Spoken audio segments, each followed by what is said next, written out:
I can't tell you how good the baby boomers had it, sort of from about 1955 right through till about 1995. I mean, it really was boom time. Not everything was perfect, of course, but this was the pre-digital revolution when house prices were very reasonable. House prices were about 3 times average salary. Now they're about 10 times average salary. Energy costs were low, transportation costs were low. Rented housing was easy to find and very reasonable. You would pay maybe 25% of your income on housing, 30% maximum, really. Now people are paying 60%, 70% even in some of the hotspots. There was plenty of jobs available as well because, of course, there were factory jobs, warehouse jobs, clerical jobs, assistant jobs, those kind of things, working in sort of parks and recreation, that kind of thing, because all of the park and recreation jobs were organised by the municipality, which were before privatisation, when nearly all of these jobs disappeared. And you could afford to go out, you afford to go to the cinema, the restaurant. I've spoken about this before, I'm not going to go on about it again. But, it really was a wonderful time. Now, I'm sorry that time's gone, and it started to go in about 1995. I remember exactly the time when it started to sort of deteriorate, almost kind of visually, tangibly, I should say.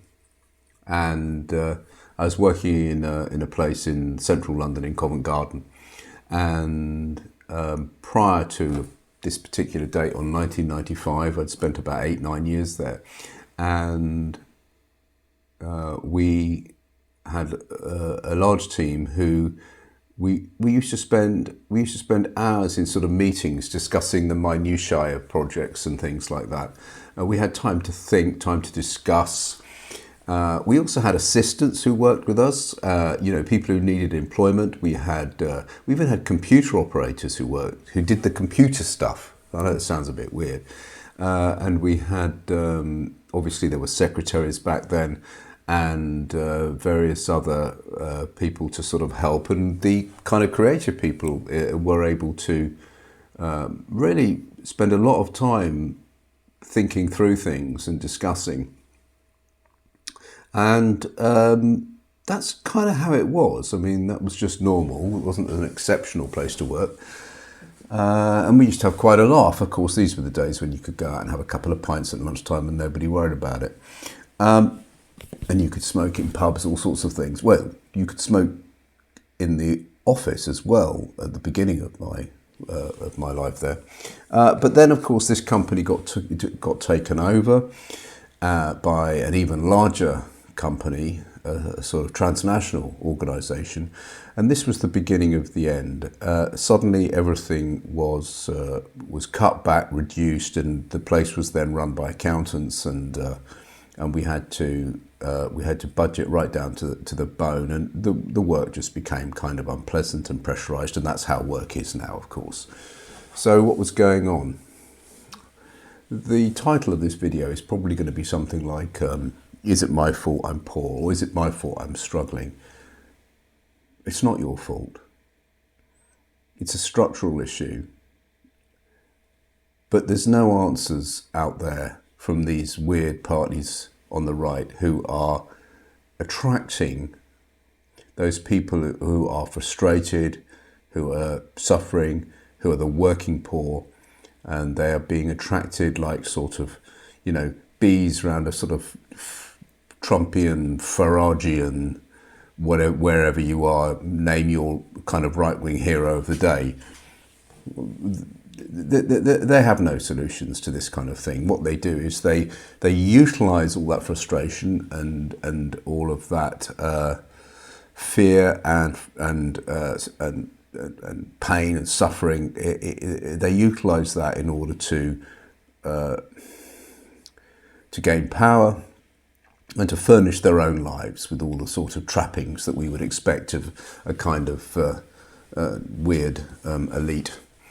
And it's all terribly sad, really, because they're not going to answer anything. But what they can give you is a very simple kind of hope that, you know, once we've sorted out immigration, everything will be fine, or once we've got rid of the Green New Deal, everything will be fine, or once we've got rid of woke people, your life will be great again. I mean, it doesn't take much analysis to realise that this isn't true. So what is the truth? The truth is that there wasn't been a perfect storm over the last 50 years, and we've been let down by bad management where nearly all of the money has been siphoned away into a very small percentage of people who are going to want to hold on to it. And now they've got a taste for it, they don't want to let it go. So housing used to be very cheap. Now housing is, you can pay 50, 60, 70% of your net income on housing, particularly in hotspots like the UK, certain parts of the States, Canada, right across Europe, places like Amsterdam, and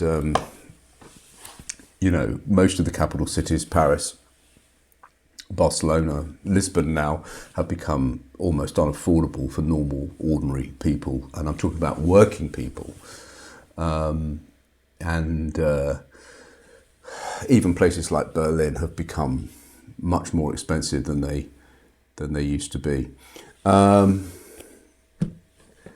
Wages haven't gone up for a long time. Wages have stagnated, housing prices have gone up. And the reason for this is that two reasons mainly. One is that we're not building any houses, and there's all sorts of reasons we don't build houses.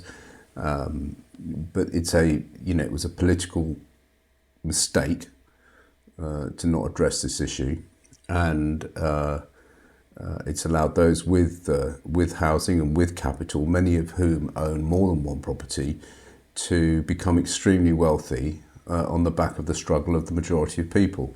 So we didn't build houses, and we have not regulated house prices correctly. So we've allowed them to overheat. We've allowed them to become investment vehicles instead of homes. There are many ways we could stop house prices overheating, all sorts of methods. Various stamp duties, restrictions on owning more than one or two or three houses, things like that. But of course nobody wants to do that.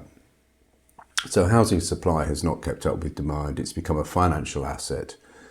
And also we have opened up most of our markets to foreign investment. Now, people don't really understand necessarily what is happening with foreign investment. Well, you've got to think about in countries like Russia and China and various Kazakhstan, it doesn't matter where you are, Saudi Arabia, African countries, you have to realise that many of the people who live there, the elites particularly, are absolutely swamped with cash. I mean, they have so much cash and they don't really know what to do with this cash.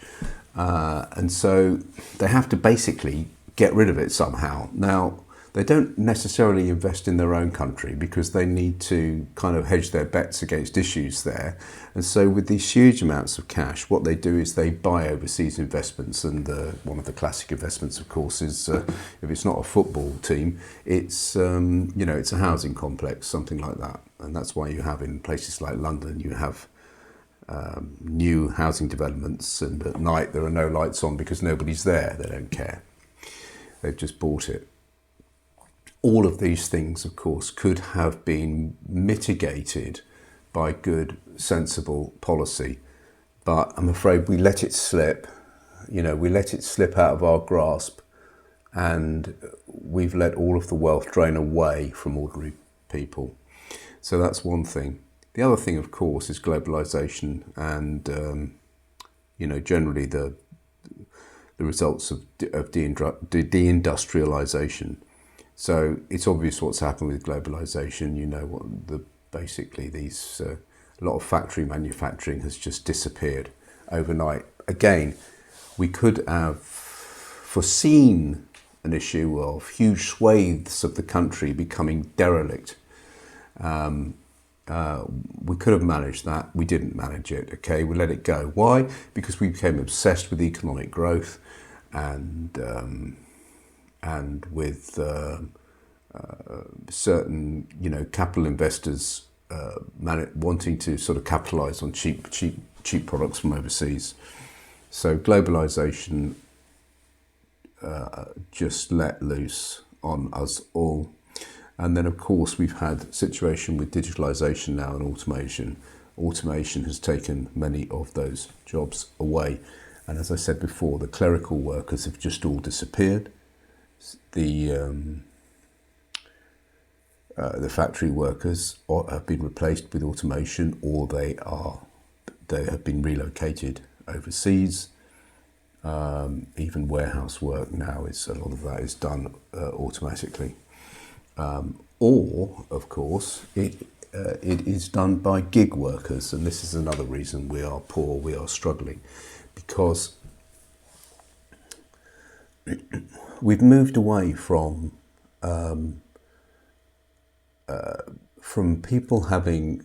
There used to be things called jobs for life, as you know. Now, okay, we can't expect that, but we could expect people to have, for example, proper contracts and be backed by unions. Now, the unions now have all been busted by and large, not everywhere, but in most places. And all of the risk of business has been passed on to the employee.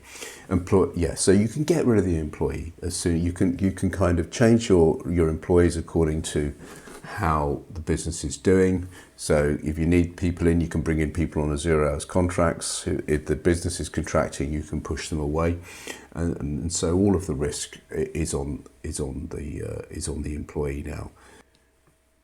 All of the risk has been outsourced to you, the worker. And all of the productivity gains that have happened, they just get taken by either shareholders or the executive, managers, owners. And the workers have no investment in those companies. Obviously they're not going to if they're on a 0 hours contract, or if they're freelance or whatever. So this is the governments have, over the last few decades, they've made policy choices which haven't really worked. Austerity was one of them, which reduced all investment in public services and housing, sort of let health systems break down.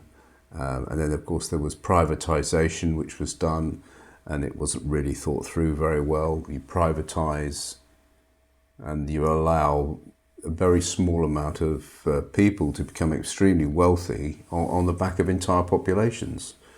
If you're privatising water, if you're privatising transport, if you're privatising these kind of things, which every citizen has to use, and they're having to spend more and more money to get a bus ticket from A to B, and all of that cash and profit and capital is going to a very few people indeed. So the result of all this is the working poor, the people struggling just to keep their head above water. It used to be called a social contract. A social contract was you play the game, you get a full-time job, and you get rewarded. You get rewarded with the basics of life. You get yourself your apartment or your house, and you feel secure, and you kind of get ahead. And that social contract is totally broken. It's now, for many people, just a life of debt, a life of insecurity, and a kind of new generation stepping into a very precarious world, unlike the baby boomers who really had it good.